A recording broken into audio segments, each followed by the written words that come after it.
The journey back to Coalition space lasted only 3 days. But for Captain Velnith and her crew, those 3 days shattered everything they believed about humanity. By the time the Endeavour emerged from faster-than-light travel, none of them were the same people who had boarded the human ship. The first surprise came from the medical bay. Dr. Juan had barely rested since the rescue. She moved from one patient to another with quiet confidence, treating alien species whose biology she had never encountered before.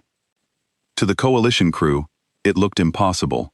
Yet somehow, it worked. Wells, whose breathing apparatus had been crushed during the pirate attack, expected to spend the rest of his life relying on mechanical support. Instead, Dr. Juan rebuilt the damaged organ using a combination of tissue regeneration and bioengineered nanofibers. When she finished, it wasn't merely repaired. It performed nearly 20% better than before. "You may notice improved oxygen efficiency," she said casually. Wells blinked in disbelief. "You upgraded my lungs?" Dr. Juan smiled. It seemed wasteful not to. Nearby, Priv stared at her own armored forelimb. The fracture that had split her carapace in two had completely disappeared. She traced the smooth surface again and again. There wasn't even a scar.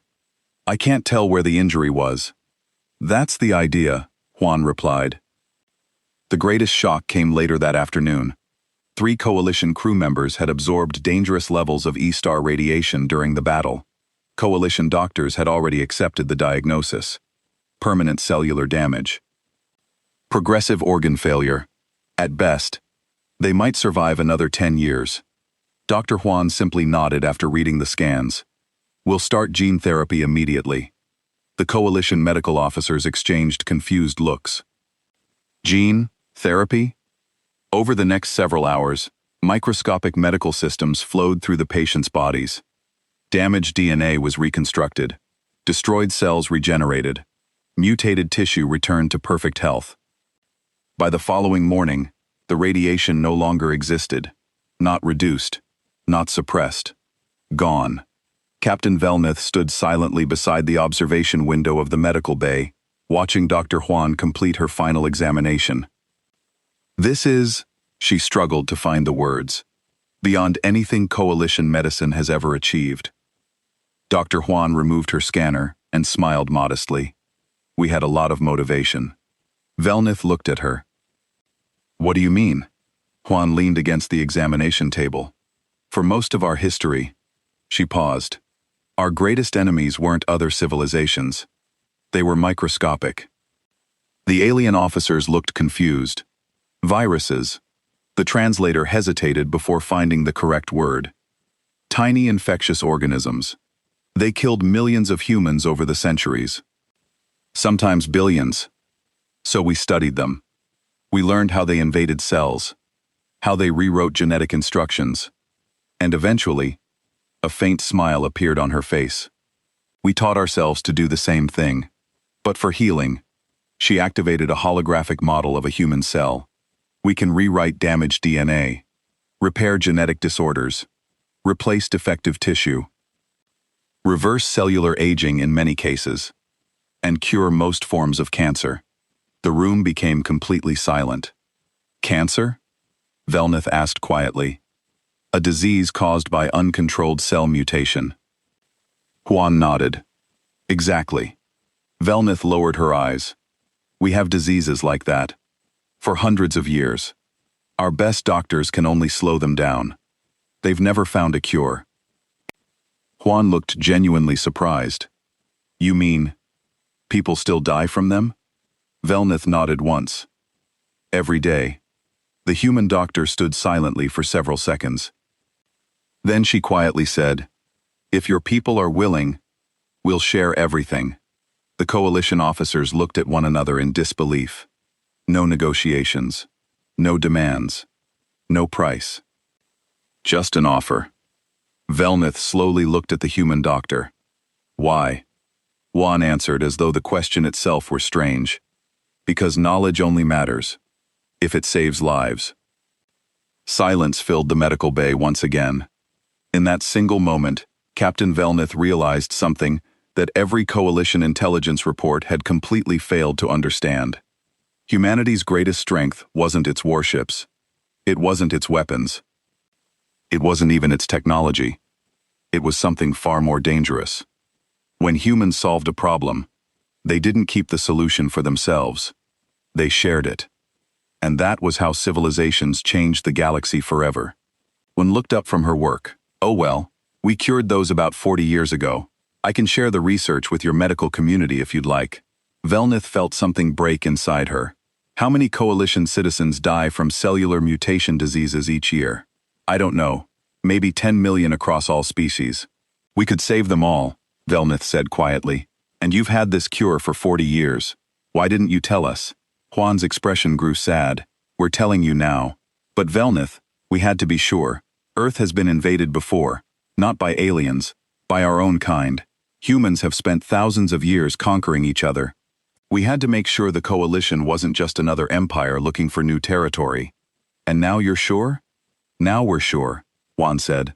You're good people. Peaceful people. People worth protecting. On the second day, Velnith was invited to dinner with Subin and the senior officers. The meal was an experience. Human food was intense. So much flavor, so much spice. Velnith could only eat small amounts, and even that made her feel like her mouth was burning. Sorry, Tajian said with a grin. He was young for a chief engineer, barely 30 Earth years. We forget that other species have milder taste preferences. Humans evolved eating things that were trying to poison us. Our tolerance for capsaicin and other compounds is pretty high. Capsaicin? Velnith asked, carefully sipping water, the chemical that makes peppers spicy. On Earth, plants developed it as a defense mechanism. To stop animals from eating them, humans ate them anyway. We like the pain. You like the pain, Velnith repeated. Well, Ju said, laughing, when your entire planet is trying to kill you, you learn to enjoy the small agonies. They remind you that you're still alive. The conversation shifted to Earth. The humans talked about their homeworld with a mix of love and exasperation. They spoke of storms that could level cities, earthquakes that reshaped continents, volcanoes that blocked out the sun, animals that hunted humans for food, diseases that killed millions. It sounds horrible, Quelm said through his translator. His people came from a water world with gentle currents and abundant food. It was, Juan agreed. He was quiet compared to the others, but when he spoke, people listened. But it made us strong. Earth didn't want us to survive. We survived anyway. Earth didn't want us to thrive. We thrived anyway. Eventually, we stopped seeing the planet as an enemy. We saw it as a teacher. A harsh teacher, but a fair one. And what did it teach you? Velnith asked. That everything can be overcome, Wu Jin said simply. Everything can be solved. Everything can be beaten. You just need the will to keep fighting, and the intelligence to adapt. On the third day, Subin called Velnith to the observation deck. The room had a large window showing the stars. Daewon was already there, along with someone Velnith hadn't met. A woman in a different uniform, not military. Something else. Captain, this is Dr. Mangi Park. Subin said she's a xenanthropologist. She studies alien cultures. Mangi smiled. She had kind eyes and gray hair. I've been studying coalition species for 5 years. I wanted to meet you properly before we arrived. Why? Velnith asked. Because you're going to be at the center of a very important moment, Mangi said. When we reach coalition space, when you give your report, the entire galaxy is going to change. I wanted you to understand what's going to happen. Mangi pulled up a display showing the galaxy. The coalition territory was marked in blue. It was large, spanning thousands of systems. But around the edges, red markers showed devourer incursions. The coalition is dying, my young, he said bluntly. Slowly, the devourers take a system every few months. You retreat, you consolidate, you lose more territory. In a 100 years, maybe 200, the coalition will be gone. We know, said quietly.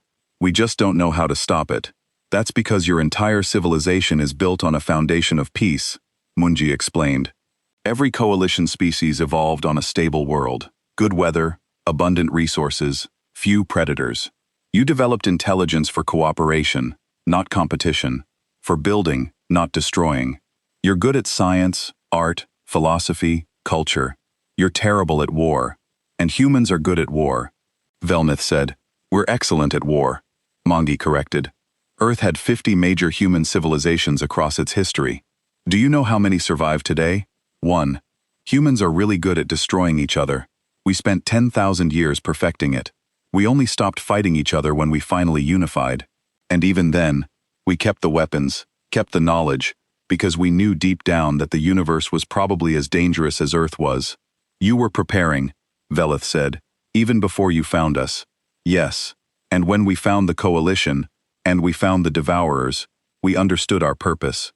The galaxy needs the coalition. You represent everything good about civilization, art, science, peace, beauty. But the galaxy also needs humans, because someone has to be willing to do the ugly things, the violent things, the things that peaceful species can't do. Subin stepped forward. When we get to coalition space, you're going to give a report to your government. You're going to tell them everything you saw, how we destroyed 12 devourer ships in 23 minutes, how our technology is decades beyond yours, how we've been hiding our capabilities. They'll be afraid of you, Belith said. Yes, Subin agreed. They should be. We're terrifying. We come from a world that would kill most of them in ours. We've built weapons that can destroy planets. We've created artificial intelligence that can outthink biological minds. We're everything they're not. So why should they trust you? Because Day One said, speaking for the first time, we came when you called. You sent a distress signal. We could have ignored it. We could have let you die, but we didn't. We traveled 8 light years in 4 days to save 47 people we'd never met. Because that's what humans do. We protect. Mungi nodded. Every human culture has the same story. The strong protect the weak. The warrior defends the village. The hero saves the innocent. It's built into our psychology, into our mythology, into our very souls. We're predators, yes, but we're also guardians. Belnath looked out at the stars. What happens next? Next, Subin said. We're going to offer the coalition a deal. We'll handle the military side. We'll fight the devourers. We'll protect your borders. We'll be the shield between you and everything that wants to hurt you. In exchange, you keep doing what you're good at. Keep building your civilization. Keep creating art and science and culture. Keep being the light in the darkness. And if we refuse, Felnith asked, then we leave, Subin said simply. We'll go back to Earth. We'll watch from a distance as the devourers slowly consume the coalition. And in 100 years, we'll be the only advanced civilization left in the galaxy. But it won't feel like a victory, because we'll know we could have saved you. Velnith was quiet for a long time. Finally she asked, how many ships does Earth have, really? Subin and Daywan exchanged looks. 37, like the Hammer of Dawn, Sububin said, plus 400 smaller patrol vessels, plus 6,000 fighter craft, plus 2 million marines, plus orbital defense platforms around Earth and our colonies, plus weapons we haven't told anyone about yet. You built an armada, Belnith breathed. We built a defense force, Daywan corrected. Because we knew the devourers were coming, and we knew the coalition couldn't stop them alone. So we prepared. We've been preparing for 5 years since the moment we detected both of you. We're not conquerors, Mongi added. We don't want your territory. We don't want your resources. We want allies, friends, a civilization worth protecting, and we're willing to bleed for that. Why? Felmouth asked. Why would you risk your lives for us? Subin smiled.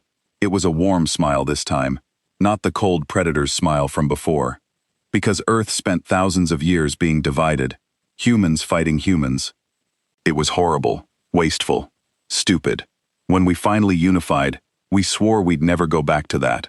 We swore we'd find other civilizations and protect them, so they wouldn't have to suffer like we did. You represent hope, Captain. Hope that intelligence can lead to peace instead of war. We won't let that hope die. No survivors, no intelligence leaks. Hunt them all down. And the Hammer of Dawn began to hunt. The remaining devourer ships scattered like insects. They had finally realized they were in danger. Their programming had finally understood that they were the prey, not the hunters. They're running, whispered. I have never seen devourers retreat. They learn, Day One said. That's what makes them dangerous. But it also means they can feel fear in their own way. Subin touched her communication panel. Flight deck. This is the commander. Launch all fighters. I want those devourers caught before they can jump away. Aye, Commander, a new voice responded. Female, young, eager. This is Captain Ju Yu. Strike wings launching now. Velnith watched the screens as dozens of small craft erupted from the hammer of Dawn's belly. They were sleek and fast, moving with a grace that seemed impossible for machines. How many fighters, she asked. 48, Wuchuan replied. 4 wings of 12. Each one carries more firepower than your research vessel. The fighters accelerated. Velnith checked the speed readings and felt dizzy. They were pulling velocities that should have crushed their pilots. The G-forces, she said. Those accelerations would kill any coalition pilot. Human pilots train in higher gravity, Day One explained. Earth is 1.2 dreams. Most coalition worlds are 8 to 0.9. Our pilots can handle forces that would turn your people into paste. On the screen, Jaya's voice came through clearly, despite the incredible speeds. Strike leader to all wings. Split targets. Fire at will. Don't let any escape. The fighters broke into smaller groups. They moved like they were dancing, each one knowing exactly where the others would be. Perfect coordination. No wasted movement. A devourer ship tried to turn and fight. It launched its own attack drones, small automated weapons designed to overwhelm enemy fighters with numbers. Hundreds of them poured from the ship. The human fighters didn't even slow down. Their weapon systems activated, and the drones started exploding. Not one by one, dozens at a time. The fighter targeting computers tracked everything, and their weapons never missed. How? Velnith asked. How can they process so much data so quickly? Each fighter has an AI co-pilot, Wu Jun explained without looking away from his screens. Artificial intelligence working with the human pilot. The AI handles calculations and targeting. The human provides intuition and tactics. Together, they're unbeatable. One of the Devour ships tried a desperate maneuver. It launched itself toward the Hammer of Dawn at maximum speed, preparing to ram. It was a suicide attack, hoping to take the human ship with it. Taejin shields to maximum front, Subin ordered. Already done, Commander. Taejin replied from engineering. And I'm adjusting power flow for maximum deceleration burn. Subin finished. I know. Do it. The Hammer of Dawn suddenly reversed thrust. The entire ship shook as its engines fought against its momentum. But it worked. The ship slowed just enough that the Devourer's trajectory changed. It passed harmlessly in front of the human vessel. Main gun point-blank shot. Subin said the beam fired at almost touching distance. The Devour ship disintegrated instantly. 7 remaining, Wu Jin reported. 6 are still running. 1 is it's targeting the Twilight Seeker. Velnith's blood froze. My ship. My crew members are still there doing salvage work. How many? Subin demanded. 4. 4 of my people. Velnith gripped the railing harder. Commander, please. June, can we intercept? Subin asked. Negative. We're too far and still decelerating. The Devourer will reach the Twilight Seeker in 3 minutes. Subin's jaw tightened. Fighter wings. Break off pursuit. Protect the research vessel. We won't make it in time. Geo's voice crackled. But there's a Marine shuttle closer. Master Sergeant Jinho, do you copy? A new voice joined the channel. Deep, calm, absolutely confident. Strike leader. This is Jinho. I copy. My team is 2 minutes from the Twilight Seeker. Permission to engage? Granted, Subin said. You have full weapons authorization. Understood, Commander. My team will handle it. Velnith watched the tactical display. A small shuttle, much smaller than the fighters, was accelerating toward her damaged ship. A shuttle against a Devourer warship. Not just a shuttle, Day One said. A Marine assault transport. With 12 of Earth's finest warriors aboard, the Devourer reached the Twilight Seeker first. It latched onto the hull with mechanical claws and began cutting through. Belnath could see it on the internal cameras. The 4 crew members inside were running, trying to reach the boarding tube that led back to the Hammer of Dawn. Then the Marine shuttle arrived. It didn't try to dock gently. It rammed into the Devourer ship, using its own hull as a weapon. Metal screamed. The impact would have destroyed most coalition vessels. The shuttle's side opened, and 12 figures emerged. They wore armor that looked like it was made from the same material as the Hammer of Dawn's hull. Powered armor. Each suit stood taller than a human and made the already tall humans look like giants. Those suits, Velnith breathed. What are they? Marine combat armor, Daewon said.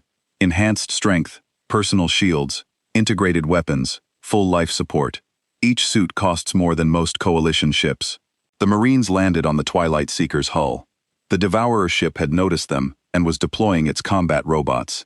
The robots were 3 meters tall, built for fighting in space, armed with plasma cutters and projectile weapons. 200 of them poured from the Devourer ship. 200 against 12. Velnith said they need help. Watch, Day One said. Jinho's voice came through clearly. Contact. 200 robots. Class 3 combat models. Standard formation. This will be quick. Team weapons free. The Marines opened fire. Their weapons were unlike anything Velnith had seen. Magnetic acceleration, firing metal slugs at hypersonic speeds. The robots didn't stand a chance. The Marine weapons punched through their armor like it was paper, but the robots were adapting. They began grouping together, covering each other. They focused their fire on single Marines, trying to overwhelm their shields. It didn't work. The Marines moved like they could read the future. They dodged incoming fire with casual ease. When a robot got close, they used their armored fists. Each punch crushed metal. Each kick sent robots flying into space. 6 minutes, Jinho reported. His breathing wasn't even elevated. Resistance eliminated, securing the area. Belnath stared at the screen. The hull of her ship was covered in destroyed robots, all 200 of them, and 12 Marines stood untouched among the wreckage. Impossible, she whispered. Earth had 10,000 years of warfare, Dewan said quietly. 10,000 years of learning to fight, learning to kill. We got very, very good at it. The crew, Velnith asked. Safe, Jinho reported. 4 coalition personnel secured. Minor injuries only. We're escorting them back to the Hammer of Dawn now. Subin nodded. Well done, Master Sergeant. Fighter wings. Resin pursuit of remaining Devourers. I want them all destroyed. Commander Wu Jin said. One of the Devourers is charging its jump drive. It's trying to escape to hyperspace. Distance, 4 million kilometers. Can we catch it? Not with main weapons. Wu Jin said. It'll jump in 30 seconds. Subin looked at her display. Her fingers moved across the controls, calculating. Gee. Can your wing catch it? Native Commander, we're too far. Thun. What about a missile? Standard missiles can't catch it in time, Taejun replied. But I can overcharge a heavy torpedo. Give it enough speed, but it'll burn out after one shot.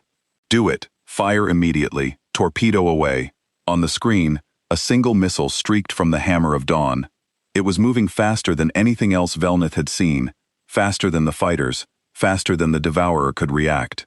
The Devourer ship jumped to hyperspace just as the torpedo reached it. For a moment, Velnith thought it had escaped.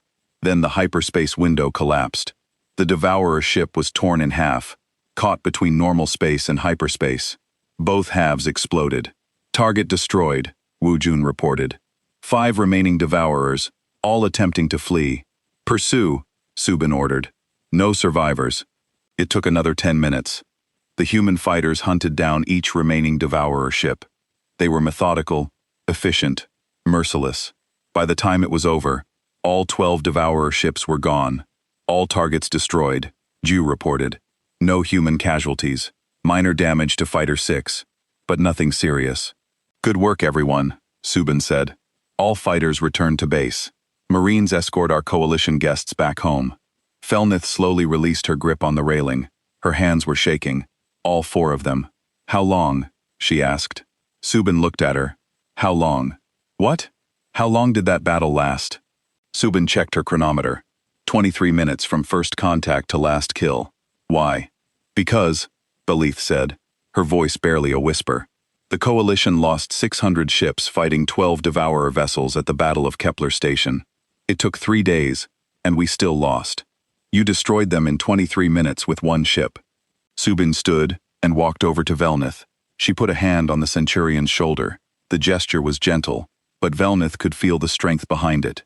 The power. Captain, the coalition has been fighting a defensive war, trying to survive, trying to preserve life. Those are noble goals. But when you face an enemy that only understands destruction, you have to speak their language. And what language is Teo-To? Velnith sat in Commander Subin's ready room, trying to process everything. The room was simple and functional. A desk, chairs, a large window showing the stars. But even here, the details were wrong. The chairs were built for heavier gravity. The window material was something she didn't recognize. Everything about this ship spoke of technology the Coalition didn't have. Subin poured a clear liquid into 2 glasses. "Water," she said, offering one to Velnith from Earth. "I promise it won't hurt you." We tested it on Coalition biology. Velnith took the glass with her upper right hand. The water was cold and clean, better than anything the Twilight Seeker had produced. "When did you test our biology?" "About 3 years ago," Subin said. She sat behind her desk. "We've been preparing for this day for a long time." "For rescuing a Coalition ship. For revealing ourselves," Subin corrected. "Dayan and 46 other humans are currently stationed throughout Coalition space as Leons. They're actually intelligence officers, observers, learning your languages, your cultures, your capabilities." "Spies," Felith said. Subin didn't flinch. "Yes, spies. Because when Earth first detected Coalition transmissions, we also detected something else. The Devourers. And we realized you were losing a war you didn't even know you were fighting." Beln set down her glass. "The Devourers have taken 3 systems in the past 10 years. The Coalition knows. We simply cannot stop them." "Why not?" "They are machines. Artificial intelligence from a dead civilization. They adapt to every weapon we use. They overwhelm us with numbers. They do not negotiate. They do not retreat. They only consume." Subin nodded slowly. "We've studied them. Day 1 and the others sent us a lot of information. We've analyzed every battle the Coalition fought against the Devourers. Do you want to know what we concluded? Tell me." "You're fighting them wrong," Subin said. "You treat warfare like a game. Rules, honor, proportional response. You warn them before you attack.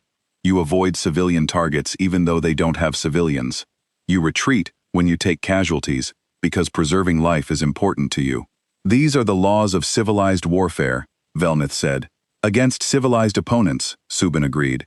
"But the Devourers aren't civilized. They're machines programmed to expand and consume. You can't negotiate with them. You can't appeal to their mercy. The only language they understand is force. Overwhelming, brutal, absolute force." Velnith felt cold again. "You sound like you are planning something." "We are," Subin said. "But first, we need to get you and your crew home safely. Your ship is too damaged to repair. We're going to tow it back to Coalition space. It'll take about 3 days at our standard cruising speed. 3 days to travel 8 light-years. We're not in a hurry," Subin said with a slight smile. A chime sounded. Subin touched a panel on her desk. "Yes, Commander. This is Lieutenant Wu Jin. We have a situation." Subin's expression didn't change, but Velnith saw her body tense. "What kind of situation?" Long-range sensors picked up multiple contacts. They matched Devourer signatures. 12 ships. They're on an intercept course. Velnith stood up so fast she knocked over her chair. "Commander, you must run immediately. 12 Devourer ships can destroy an entire fleet. Your ship, no matter how advanced, cannot." "Captain Velnith," Subin said quietly, "please sit down. You don't understand. I have seen what they can do." Pre's homeworld had orbital defense platforms, military stations, hundreds of ships. The Devourers destroyed everything in 2 days. "I understand perfectly," Subin said. She stood and walked to the window. "And that's why we're not running. Lieutenant Wu Jin, sound general quarters. All crew to battle stations. Charge all weapons. Power up the main gun." "The main gun?" Velnith repeated. Subin glanced back at her. "We built this ship for one purpose, Captain. To fight things that scare everyone else in the galaxy. The Hammer of Dawn isn't a rescue vessel. It's a warship. And it's about to do what it was made for." Velnith followed Zubin to the bridge. The human crew was moving with practiced efficiency. Everyone knew their job. No one panicked. Red lights had been replaced with blue ones. The entire ship hummed with power. Daewon was already there, standing next to a young man at the tactical station. The young man had sharp eyes and steady hands. "Commander on the bridge," he announced. "Status, Wu Jin," Subin said, settling into her captain's chair. 12 Devourer ships confirmed. Scout-class configurations. They've detected us, and are accelerating. Time to weapons range, 14 minutes. Do they know what we are? Unlikely, Commander. They're broadcasting standard Coalition challenge protocols. They think we're a Coalition vessel. Subin smiled. It was not a friendly expression. Then let's educate them. Yuna, open a channel. A young woman at the communication station nodded. She had quick fingers and bright eyes. "Channel open, Commander. This is Commander Subin Park of the Earth Defense Force vessel, Hammer of Dawn. Unknown vessels. You are approaching a coalition ship under our protection. Alter your course immediately, or you will be destroyed." Silence answered. The Devourers never responded. They never had. "They're not changing course," Wu Jin reported. "They're powering weapons." "Of course they are," Subin said. "They've never met anyone who fought back effectively. Let's fix that." Wu Jin plot firing solutions on all targets. "Taejun, how are the engines?" "All systems green." Taejun's voice came through the speakers. He was down in engineering. Power output at maximum. "We're ready to dance, Commander." Belnath gripped the railing near the captain's chair. "Commander, you must listen. 12 Devourer ships. Each one masses more than your vessel. Their weapons can tear through coalition shields. They adapt to every attack. Running is not cowardice, it is survival." Subin looked at her. "Captain, I understand you're afraid. You've only seen coalition forces fight the Devourers. You haven't seen what we can do. No one can defeat 12 Devourer ships." "We can," Diane said quietly. "Watch." The Devourers appeared on the main screen. They were ugly things. All angles and weapons. No windows, no lights. Just machines built for killing. They moved in a perfect formation, coordinated by their shared intelligence. 10 minutes to range, Wu Jin said. "They're charging weapons." "Let them," Subin said. "All batteries, stand ready. Main gun, target the lead vessel. Wait for my command." Velnith watched the countdown. 9 minutes 87. This was insane. The humans were going to die, and they would die with them. She thought about her crew safely in the medical bay and the passenger sections. At least they had been healed before the end came. 5 minutes. Wu Jen said they're spreading out. Classic Devourer attack pattern. They do that to surround their targets. Velnith said they'll hit you from all sides at once. Good. Subin said that makes them easier targets. Wu Jen split our fire. Assign 3 targets to each weapons group. Main gun takes the leader. Targets assigned, Commander. 3 minutes. Subin leaned forward in her chair. "Listen up, everyone. The Coalition has been fighting these machines for years. Running from them. Dying to them. Today that ends. Today we show the galaxy that Earth doesn't run. We don't surrender. And we sure as hell don't lose to a bunch of robots. All batteries prepare to fire. 1 minute to range. 30 seconds. Velnith closed all 4 of her eyes. She didn't want to see the end. 10 seconds. They're firing. Point defense engage, Subin said calmly. Velnith opened one eye. On the screen, the Devourer weapons fire lit up space. Missiles, energy beams, projectiles that moved at incredible speeds. Hundreds of weapons all aimed at the Hammer of Dawn. And then the human ship's point defense activated. Thousands of small guns, too fast to see individually, began firing. The incoming weapons simply vanished. Missiles exploded before reaching the ship. Energy beams scattered against invisible shields. Projectiles turned into dust. Point defense intercepted 99.8% of incoming fire, Wu Jun reported. Minor shield impacts from the remaining ordnance. No damage. Excellent, Subin said. Now show them how we say hello. All batteries fire. The Hammer of Dawn fired back. The bridge shook, but not from damage, from the recoil of its own weapons. Velnith watched in amazement, as beams of pure energy lanced out from the human ship.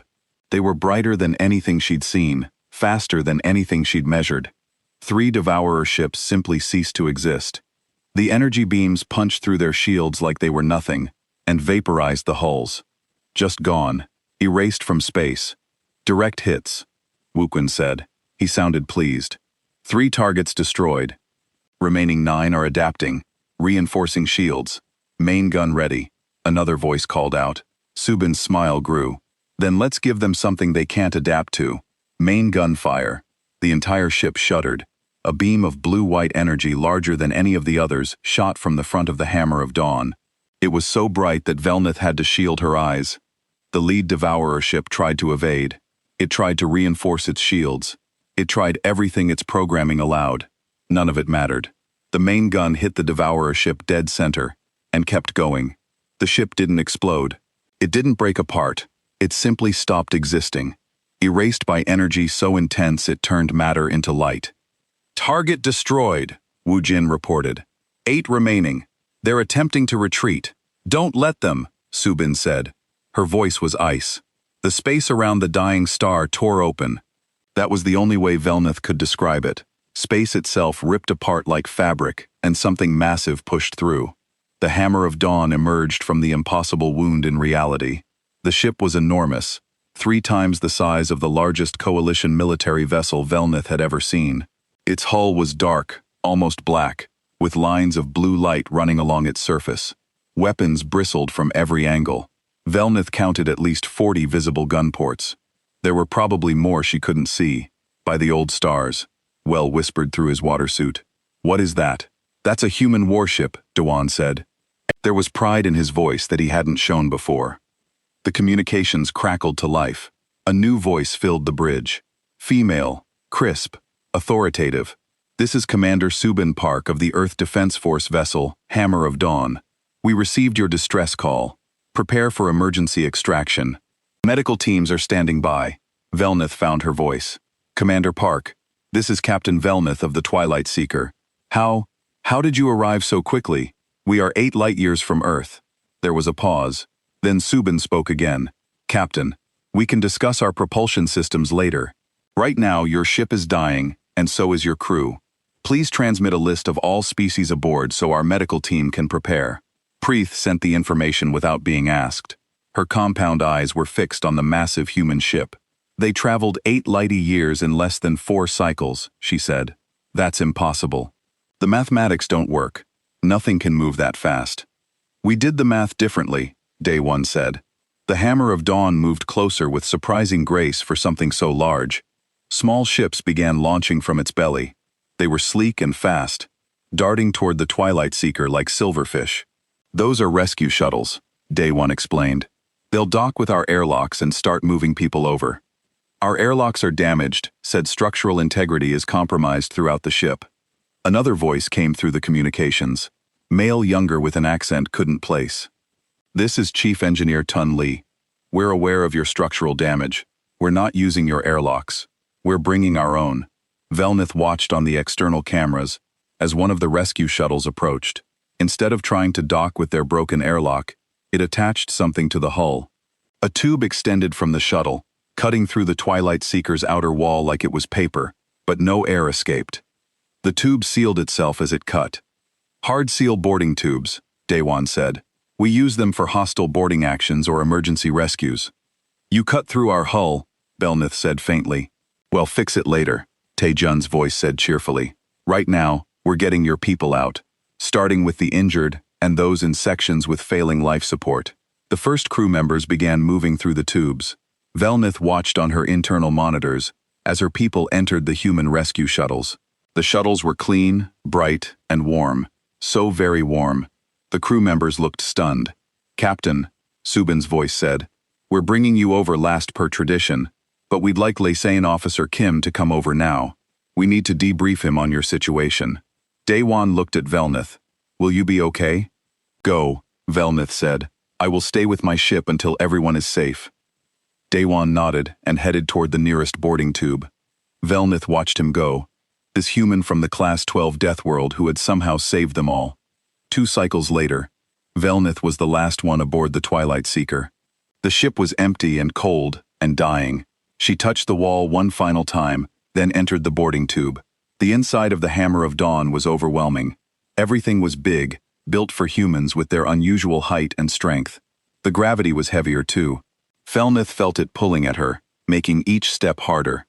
But the human crew members moved easily, as if this crushing weight was normal. Because for them, it was a human in a white uniform, met her at the airlock.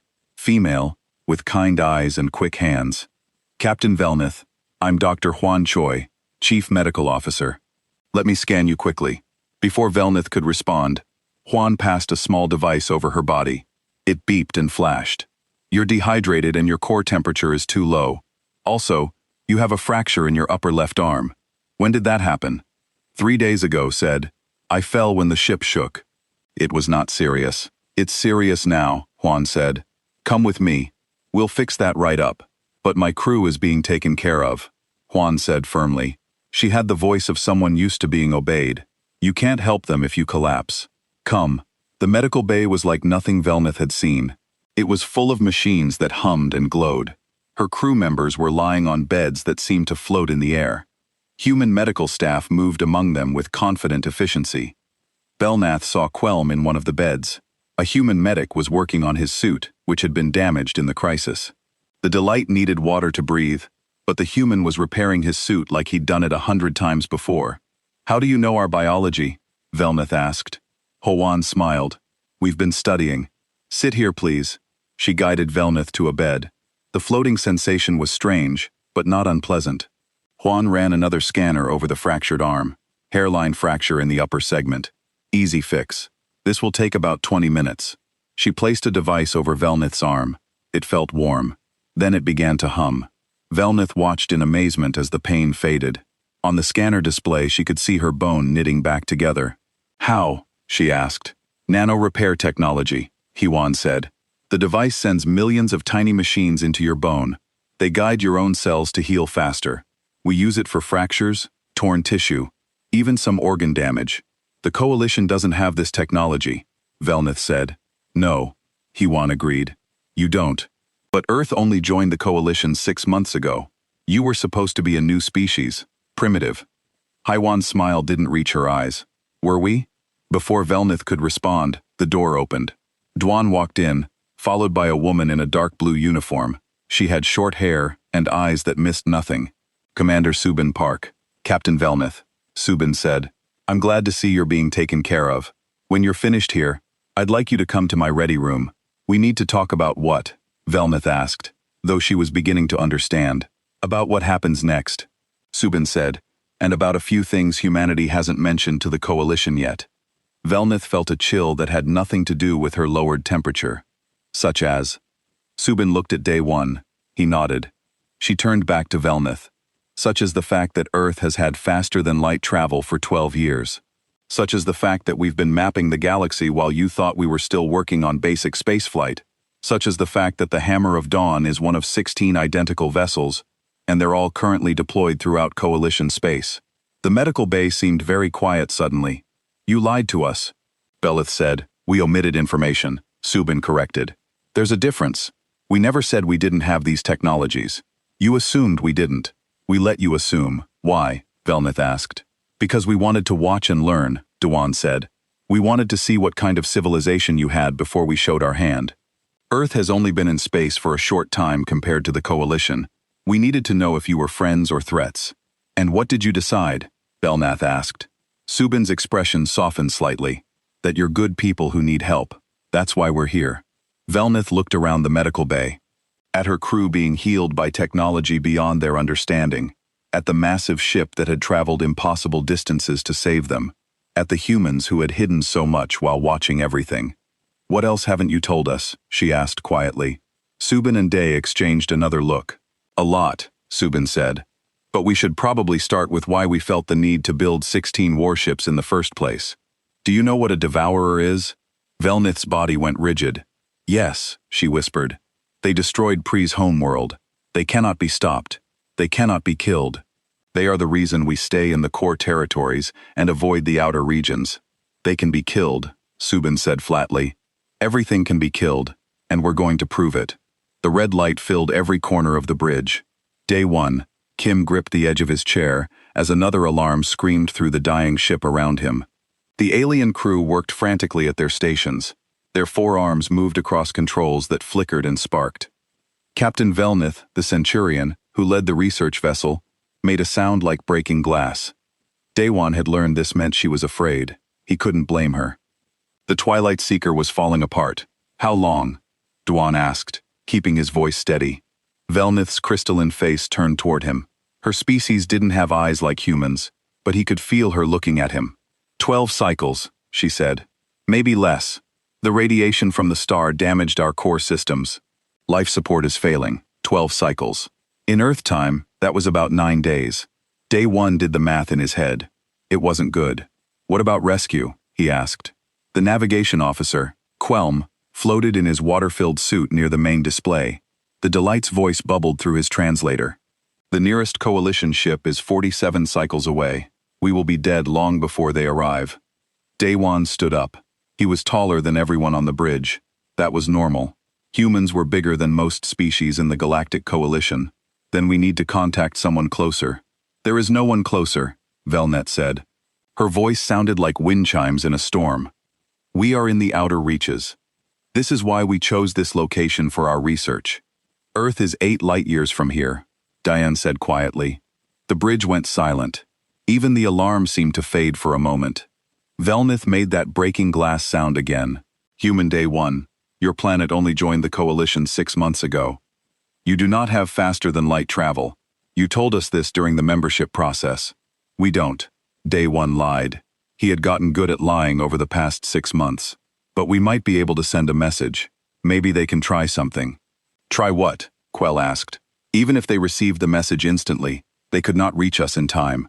No species can travel 8 light-years in 12 cycles. It is impossible. Day 1 walked to the communication station. The officer there, a small insect-like being named Pri, looked up at him with her compound eyes.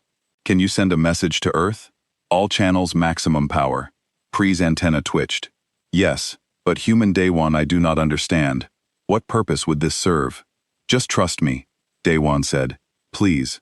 Belnath watched him for a long moment. Then she made a sound like crystal bells. Do it. We have nothing to lose. If the human wishes to send a final message to his homeworld, let him. Pri's 6 fingers danced across her controls. Channel open. What should I transmit? Duan took a deep breath. This is Liaison Officer Duan Kim, human representative aboard Galactic Coalition research vessel Twilight Seeker. We are stranded at coordinates. He read off the numbers from the display. Crew of 47, multiple species. Life support failing. 12 cycles maximum survival time. Requesting immediate assistance. Repeat immediate assistance required. Message sent. Pri said it will reach Earth in 8 years at light speed. It'll get there faster than that, Daewon said softly. Velnith approached him. She moved with a grace that still amazed him. Even after 6 months of working together, Human Day 1, I have read your planet's file. Earth is classified as a Class 12 death world, the highest rating in Coalition records. I know, Daeon said. Your planet has gravity 20% higher than Centaur Prime. Your atmosphere has poisonous oxygen levels that would kill most species. Your weather systems are violent beyond measure. Your oceans contain creatures that could destroy starships. Belnath paused. And yet you seem calm while we face death. Day 1 smiled. It was not a happy smile. On Earth we have a saying, it's not over until it's over. A curious phrase, Velnet said, but I appreciate the sentiment. Come, let us not spend our final days in despair. I would like to show you our research data. Perhaps some of our work will survive, even if we do not. The next few cycles were hard. The ship grew colder as life support systems failed one by one. The crew began preparing for death in their own ways. The Centurions sang songs that sounded like crystal music. The delights floated in meditation. The insect beings wrote letters to their hives. Duan helped where he could. He was stronger than most of them, so he moved equipment and sealed damaged sections. His body handled the cold better. His lungs worked fine, even as the oxygen levels dropped. The other crew members noticed. Your species is very durable, Felnith said one day. They were in the observation deck, watching the dying star pulse with angry red light. We had to be, Dewan said. Earth didn't make it easy for us. Tell me about your homeworld, Velnith said. I find myself curious about Deathworlders. We Centurions evolved on a peaceful planet. Gentle weather, abundant food, no predators. We are not built for hardship. Day 1 thought about Earth, about hurricanes and earthquakes, about the animals that hunted humans for thousands of years, about the diseases and the wars and the struggle just to survive another day. We're built for it, he said. We didn't have a choice. On the 9th cycle, Pri came running to find Daewon. Her species didn't run often. It took a lot to make them move that fast. Human Daewon, she chittered. The sensors. Something is coming. Daewon felt his heart speed up. He followed Prith to the bridge at a dead run. The crew was gathered around the main display, staring at something that made no sense. That's impossible, Quelm bubbled. The readings must be wrong. The sensors are damaged. What is it? Dewan asked, though he thought he knew. Belnip's hands trembled. All 4 of them. A massive energy signature. Moving faster than anything in Coalition records. It's heading directly toward us. Distance? Day One asked. It will arrive in less than one cycle, Felnith said. Her voice had gone very quiet. Human Day One, what have you done? Day One looked at the screen at the massive energy signature that violated every law of physics the Coalition knew. I called for help, he said simply. But the message, Quelm said, it could not have reached Earth yet. Light speed takes too long. Day One finished. Yes, we know. The bridge fell silent again. This time, it was a different kind of silence. Not the silence of despair, the silence of wonder, and maybe just a little bit of fear. How long has your species had faster-than-light communication? Velnith asked slowly. A while? Day One said. He smiled that not quite happy smile again. We kept some things quiet during the membership talks. We wanted to see what you were all about first. And faster-than-light travel? Felnith asked. Day One looked at the energy signature growing larger on the screen. You're about to find out, he said. The alarm started up again, but this time they weren't warning of system failures.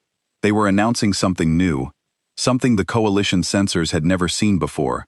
A ship was coming, and it was coming impossibly fast.